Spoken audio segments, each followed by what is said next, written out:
আপনার হাইব্রিড গাড়ি স্টার্ট নিচ্ছে না, ব্যাটারি বসে গেছে, ভয় পাবেন না।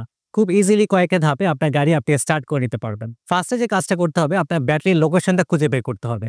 কিছু, কিছু হাইব্রিড গাড়িতে অক্সিলারি 12 ভোল্টের ব্যাটারিটা ইঞ্জিন বেতে থাকে এবং অনেক সময় প্যাসেঞ্জারের সিটের নিচে থাকে অথবা একদম ট্রাঙ্ক স্পেসে থাকে। ব্যাটারির লোকেশনটা পাওয়ার পর ব্যাটারিতে পজিটিভ টার্মিনাল এবং নেগেটিভ টার্মিনাল কোনটা ভালো করে দেখে নিন।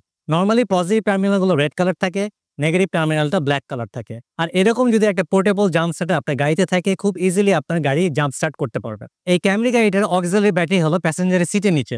সো এটা প্লাস মাইনাস টার্মিনাল কানেক্ট করার জন্য সিটের নিচে যাওয়ার দরকার নাই।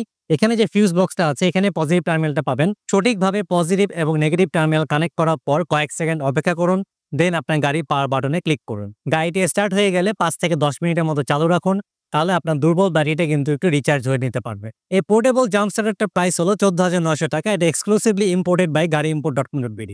অনেকের কাছে এটা দাম শুনে অনেক বেশি মনে হতে পারে, বাট এটা কিন্তু শুধুমাত্র জাম্প স্টার্টার না, এখানে আপনি আরো 8টা ফিচার পাবেন। টায়ার প্রেশার মনিটর করতে পারবেন, টায়ার প্রেশার দিতে পারবেন, ভ্যাকুয়াম ক্লিনার আছে, ব্লোয়ার আছে, ইমার্জেন্সি এলইডি লাইট সহ 12,000 মিলিঅ্যাম্পিয়ারের লিথিয়াম ব্যাটারি আছে, যেটাতে আপনি মোবাইল ফোন চার্জও করতে পারবেন। So it's a value for money product, আপনি আপনার সংগ্রহে রাখতে পারেন। এরকম আরো অনেক টিপস পেতে গাড়িimport.com.bd কে ফলো করুন। আমরা শুধু গাড়ি বিক্রি করি না, আমরা আপনাকে গাইডও করি যাতে আপনি আপনার গাড়ি প্রপারলি মেইনটেইন করতে পারেন।